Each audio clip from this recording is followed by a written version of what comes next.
Hello dear students, today we are going to start a new point, okay, which is section formula. आजच्या लेक्चरला आपण जो section formula learn करायचा आहे, okay. याच्या आधी आपण जो मेन फॉर्म्युला होता तो म्हणजे डिस्टन्स फॉर्म्युला लर्न केलेला. आजच्या लेक्चरला आपण सेक्शन फॉर्म्युला लर्न करायच्या पूर्वी थोडंसं एक दोन बेसिक इन्फॉर्मेशन आपल्याला माहीत पाहिजे किंवा थोडेसे दोन पॉईंट्स बेसिक घ्यायचे, म्हणजे तुम्हाला सेक्शन फॉर्म्युला कुठे यूज करायचा ते लक्षात येईल. मग त्याच्यासाठी पहिली प्रॉपर्टी एक आपल्याला पाहिजे, property of 3 parallel lines. Okay, थोडंसं क्रॉस रफमध्येच दाखवतो बघा मी इथे. Suppose when we take 3 parallel lines, 2 transversal, okay, A B C D E and F. Okay, मग आपण जर फर्स्ट लेसनमध्ये लर्न केलेलं बघा, okay, property of 3 parallel lines. काय रेशो होता, A B upon B C is equal to D E upon E F. Okay, हा एक आपल्याला रूल यूज करायचा आहे सेक्शन फॉर्म्युला डिराईव्ह करताना. ओके, त्यानंतर नेक्स्ट पॉईंट एक बघू. समजा, ओके, जस्ट वेट.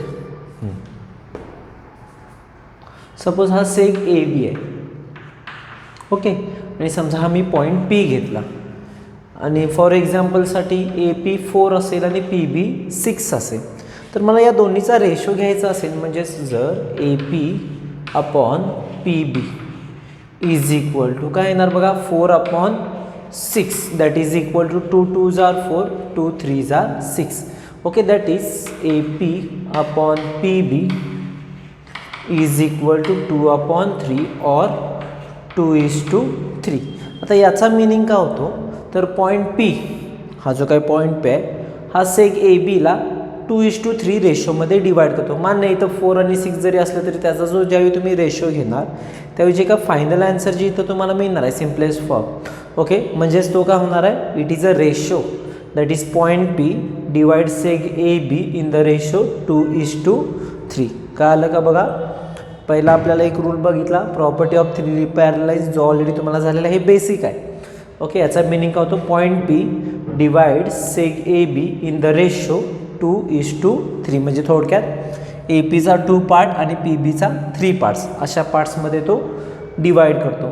हे दोन आपल्याला यूज होणार आहेत सेक्शन फॉर्म्युला, कारण की सेक्शन फॉर्म्युला जो यूज करायचा आहे त्यामध्ये आपल्याला रेशोज घ्यायचा आहे. ओके, फॉर एक्झाम्पल काय बघा, आपल्याला सेक्शन फॉर्म्युलामध्ये काय दिले बघू आपण फिगरमध्ये.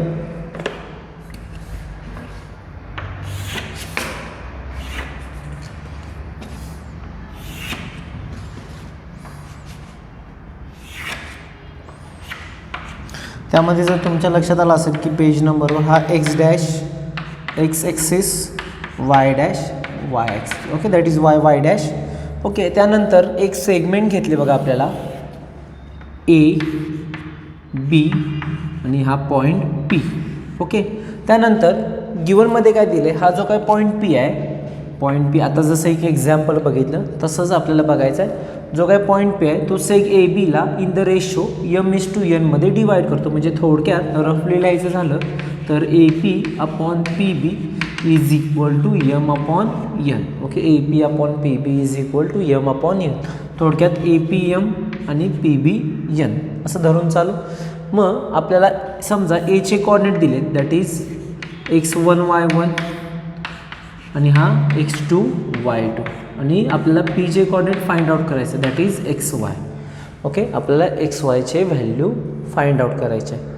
म्हणजे थोडक्यात सेक्शन फॉर्म्युला कधी यूज करायचा आहे, ज्यावेळी एखादा point, okay, if one point it divides into given segment in the given ratio. Okay, मग तो m/n असेल, p/n असेल, वॉट एव्हर, m/n म्हणजे इथं फक्त लेटर्स घेतले.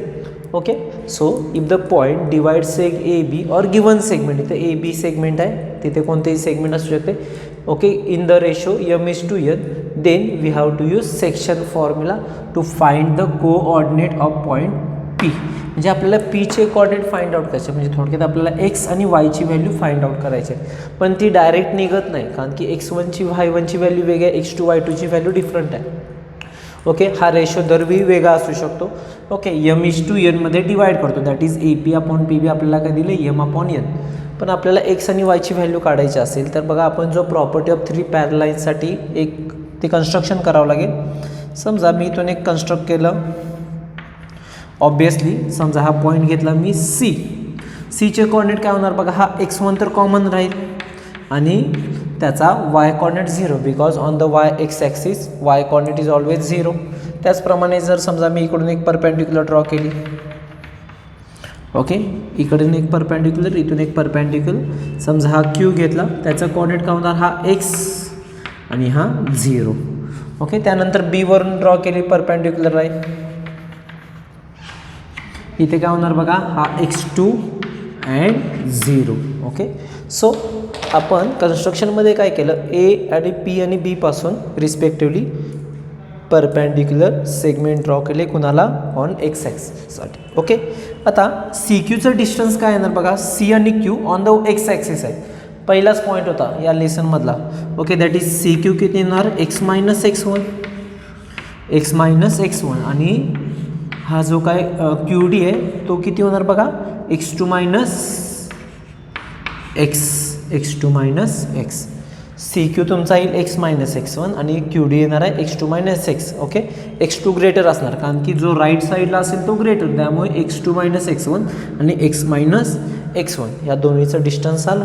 ठीक आहे, आता दुसरी, एकाच लाईनला या all 3 lines are perpendicular. Okay, so they are parallel. काय रूल होता बघा, कोरोलरी होते आपल्या 9th स्टँडर्डला. If lines are perpendicular, if the lines are perpendicular to one same line, okay, then given lines are parallel to each other. म्हणजे AC parallel PQ parallel BD आणि बघा AB आणि हा जो काय CD ट्रान्सव्हर्सल झाला. आपल्या प्रॉपर्टी ऑफ 3 पॅरल लाईन्समध्ये काय होणार, AP upon PB is equal to CQ upon QD. Okay, property of 3 parallels in detail तुम्हाला टेक्स्टबुकमध्ये सगळं अवेलेबल आहे, रीड केल्यानंतर समजेल. ज्या मेन स्टेप्स आहेत मी फक्त इथे लिहिले.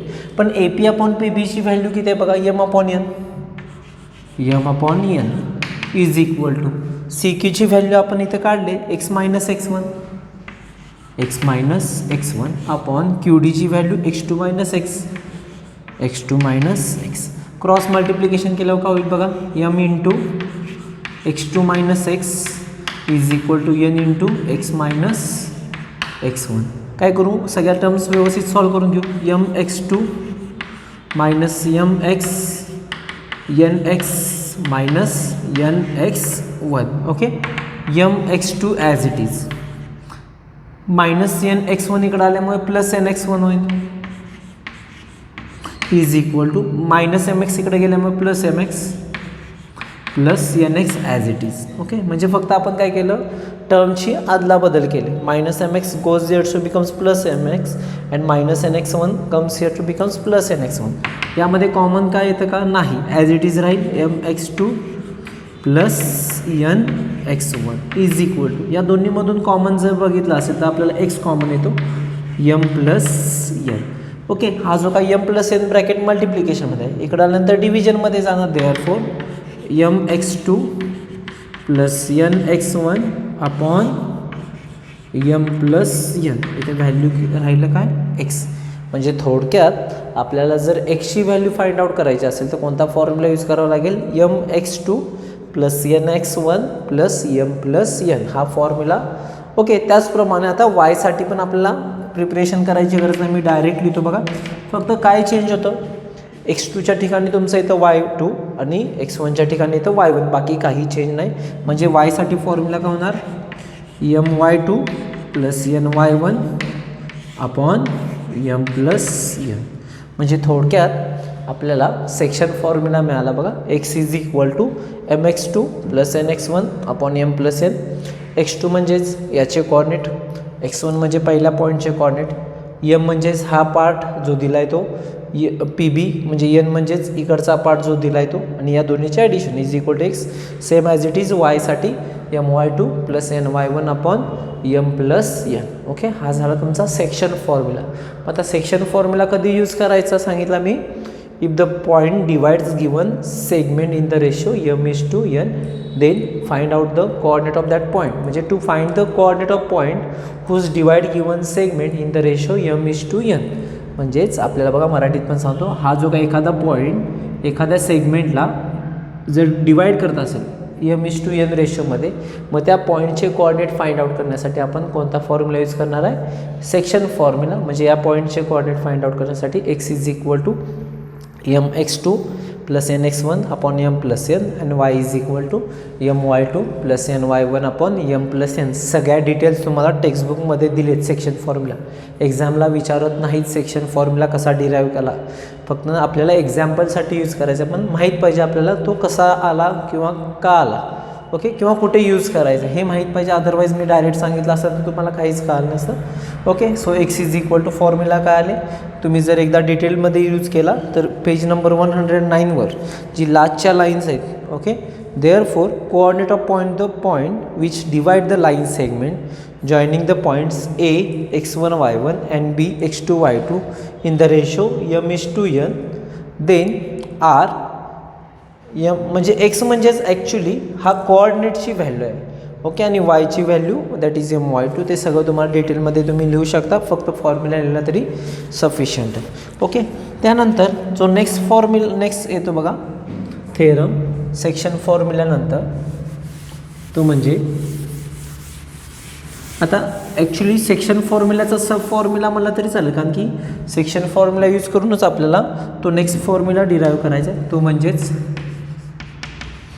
Mid point formula. Mid point formula. आता मिड पॉईंट कधी यूज करतो किंवा मिड पॉईंट कोणाचा असतो हे सगळ्यांना माहिती आहे, काय नवीन नाही. ओके, एखाद्या सेगमेंटचा जर मिड पॉईंट असेल, बघा आपण तर सपोज एक सेगमेंट दिले A and B, समजा P is the mid point. Aचे कोऑर्डिनेट x1 y1, Bचे कोऑर्डिनेट x2 and y2 असेल, आणि आपल्याला जर समजा Pचे कोऑर्डिनेट फाइंड आउट करायचा आहे, x आणि yची व्हॅल्यू आपल्याला फाइंड आउट करायचं आहे. पण तुम्हाला जर असं लक्षात येईल AP/PB is equal to m/n जर घेतलं तर ॲक्च्युली या दोन्हीच्या व्हॅल्यू सेम असतात. म्हणजे हे जर 5 असेल तर हे पण 5 असतं, 6 असेल तर 6 असणार. म्हणजेच थोडक्यात या कंडिशनला m:2 काय असतं, n असतं. म्हणजे mची आणि nची व्हॅल्यू सेम येते. म्हणजे इथं 5 असेल, इथं 5 ना 10 असेल, 10 ना वॉट एव्हर, म्हणजे m/n that is m is equal to n. मग आपल्याला इथे सेक्शन फॉर्म्युलाच यूज करायचे, कारण की point P divides in the given segment in the ratio m:n. कारण की हा पॉईंट P AB ला डिवाइड करतोच ना, तो आला म्हणजे डिव्हिजन आलंच. मग आपल्याला इथं सेक्शन फॉर्म्युला काय सांगतो, x = mx2 + nx1 / m + n. पण मागाशी सांगितल्याप्रमाणे मिड पॉईंटमध्ये m आणि nची व्हॅल्यू काय येते, सेम येते. That is mx2 as it is ठेवून देऊ, प्लस फक्त mx1 / m + m. काय केलं, in the place of n we take m because m is equal to n. इथे जर तुम्ही बघितलं असेल, इथं खाली दिसणार नाही कदाचित, म्हणून मी इथं कंटिन्यू करतो. m कॉमन येईल बघा, x2 + x1 / m + m that is 2m. m get cancel, that is x1 + x2 / 2. x2 + x1 म्हणा किंवा x1 + x2, नो प्रॉब्लेम. म्हणायला सोपं जातं, x1 + x2 / 2. म्हणजे xची व्हॅल्यू फाइंड आउट करण्यासाठी आपल्याला काय लागणार, x1 + x2 / 2. त्याचप्रमाणे वायसाठी पण होईल. काय होईल बघा, वायसाठी formula my2 + ny1 / m + n. Again my2 + my1. Okay, that is m + m because m is equal to n. Then we take m common, y2 + y1 / 2m. Okay, so m get cancelled, that is equal to y1 + y2 / 2. Okay, म्हणजे आपल्याला simple formula मिळाला, mid point formula. By using section formula आपण इथं use केला. Coordinate of mid point, म्हणजे आता mid point कुठे use करणार आहे, when the find out the coordinate of mid point. Mid point सेगमेंटचाच असतो, त्यामुळे जर आपल्याला मिड पॉईंटचे कोऑर्डिनेट फाइंड आउट करायचे असेल, म्हणजे थोडक्यात x आणि yची व्हॅल्यू फाइंड आउट करायची असेल, तर फॉर्म्युला काय येतो, x1 + x2 / 2 and y1 + y2 / 2. कुणासाठी, वायसाठी. एकदम सिम्पल फॉर्म्युला हा मिड पॉईंट फॉर्म्युला. ओके, त्याच्यानंतर आपल्याला पुढचे सॉल्व एक्झाम्पल ते जे बघावे लागतील, 1-2 एक्झाम्पल आपल्याला इथे दिलेत ते बघू आपण by using section formula, depend on section formula and mid point formula. Okay, बघू एक्झाम्पल म्हणजे तुमच्या पण लक्षात येईल. सेक्शन फॉर्म्युला यूज करून अजून आपल्याला एक फॉर्म्युला डिराईव्ह करायचा आहे, पण त्याच्या आधी हे 2 फॉर्म्युले आपल्याला यूज करता आले की सफिशियंट आहे. एक्झाम्पल बघू काय दिले. इफ ए बी, ओके बघा मी फिगर ड्रॉ करतो, टेक्स्टबुकमध्ये नाही दिलेली. A 3:5 3:5 and B 7:9 and point Q divides seg A B in the ratio 2:3. म्हणजे A Q upon Q B, म्हणजे इथं एमची व्हॅल्यू 2 आणि एनची व्हॅल्यू किती दिली बघा 3, that is 2:3. Then find the coordinate of point Q. आपल्याला कोणाचे कोऑर्डिनेट फाइंड आउट करायचे, क्यूची, म्हणजे थोडक्यात आपल्याला एक्स आणि वायची व्हॅल्यू फाइंड आउट करायचे. डिवाइड करतो, रेशो दिला आहे, ए आणि बीच्या व्हॅल्यू दिलेत, म्हणजे आपल्याला इथं सेक्शन फॉर्म्युला यूज करायचा आहे. ओके, म्हणजे इथं काय होणार बघा, हा x1 y1 7 का होणार x2 आणि हा तुमचा होणार y2. मग आपल्याला इथं सेक्शन फॉर्म्युला यूज करावं लागेल. देअरफॉर बाय बाकी सगळं मेथड्स स्टेप्स तुमच्या टेक्स्टबुकमध्ये अवेलेबल आहेत. सुरुवातीचं काय काय लिहायचं ते बाय सेक्शन फॉर्म्युला काय होणार बघा, x is equal to mx2 plus nx1 upon m plus n. Value चुकायच्या नाहीत. इथं जर तुमचं इकडनं तिकडं तिकडचं इकडं झालं तर सगळं चुकणार आहे. यम इकडं असेल तर x1 y1 इकडे येणार, यन तुम्ही हा घेतला तर x2 आणि y2 या साईडला त्याच्या साईडला आला पाहिजे.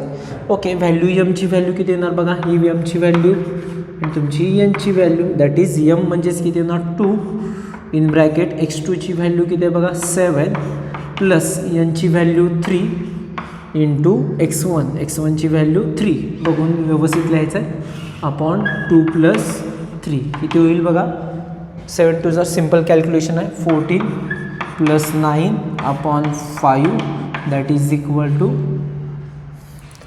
23 upon 5.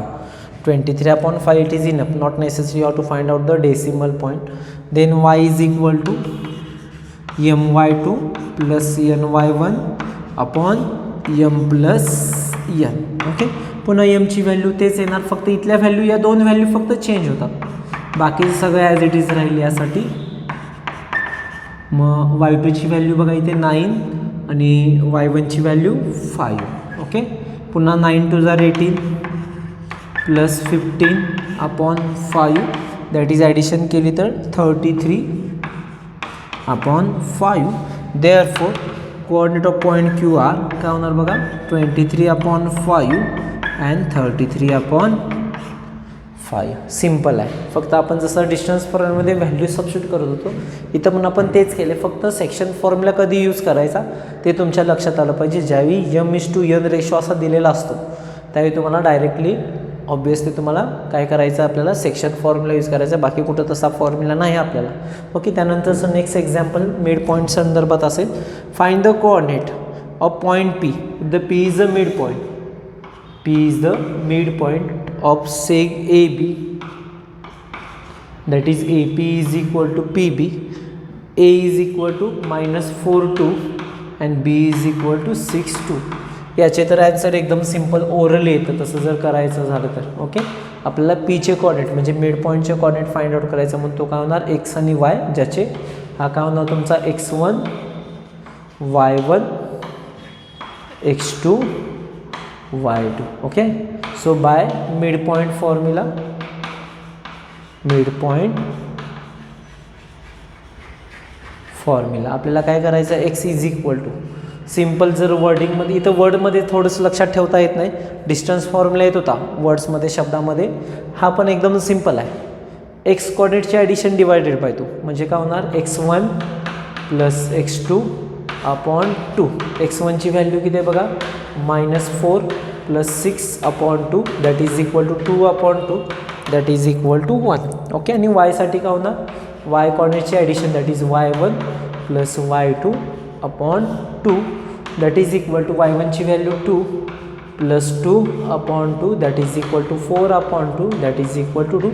Therefore quality of point P are 1 2. एवढं सिम्पल आहे बघा, काहीच नाही या एक्झाम्पलमध्ये जास्त.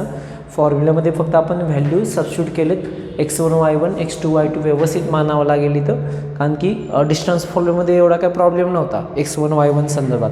ओके, पण इथं व्यवस्थित एमच्या ठिकाणी x1 y1 आला पाहिजे, एनच्या ठिकाणी x2 y2 आलाच पाहिजे.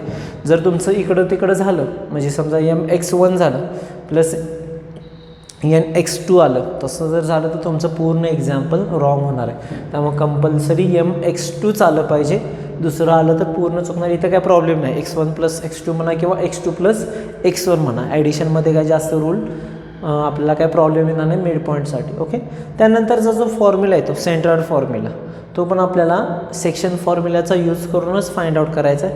तो मात्र आपण नेक्स्ट लेक्चरला घेतो आहे. आजच्या लेक्चरसाठी तुम्ही इथं सफिशियंट आहे. त्यामध्ये लिहिताना काय करा, सेक्शन फॉर्म्युलाचे जे शेवटची लाईन्स आहेत, जे 4 ते 5 लाईन्स आहेत तेच लिहा. मिड पॉईंट फॉर्म्युला कसा आला ते लिहिणार असेल तर जास्त मोठं नाही टेक्स्टबुकमध्ये, ते लिहू शकता. आणि हे 2 सॉल्व एक्झाम्पल. ओके, असं होमवर्कला करा, कारण की टाईम टू टाईम कंप्लीट केलं तर बरं पडेल तुम्हाला. अशा पद्धतीनं आपण आज इथं थांबतो आहे. नेक्स्ट लेक्चरला आपण सेंट्रॉइड फॉर्म्युला लर्न करायचं आहे. So today we stop here. Thank you, have a good day.